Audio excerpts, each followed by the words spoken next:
पन्हाळा वेढा, बी प्लॅनचे महत्त्व, जेव्हा ए प्लॅन फसला तर काय, इम्पॉर्टन्स ऑफ बॅकअप प्लॅन, 4 महिने पन्हाळ्याचा वेढा, चहूबाजूंनी शत्रू.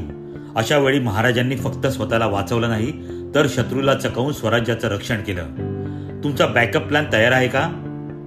महाराजांनी सिद्धी जोहरला वाटाघाटीत गुंतवून ठेवलं आणि त्याच वेळी गुप्त मार्गाने निसटण्याची तयारी केली. प्रति शिवाजी म्हणजे शिवाकाशीत उभा करणं ही त्यांच्या रिस्क मॅनेजमेंटची कमाल होती. बिझनेसमध्ये एकाच सप्लायरवर किंवा प्रॉडक्टवर अवलंबून राहू नका. जर मुख्य मार्ग बंद झाला तर तुमचा प्लान बी इतका पॉवरफुल हवा की प्रगती थांबता कामा नये. मॅनेजमेंट लेसन: हुशार लीडर तोच असतो जो संकटाचा अंदाज आधीच घेऊन पर्यायी व्यवस्था तयार ठेवतो. तुमची बॅकअप सिस्टीम तुम्हाला बुडण्यापासून वाचवते. तुमच्या बिझनेसमध्ये तुमचा प्लान बी तयार आहे का? कमेंटमध्ये निश्चित सांगा.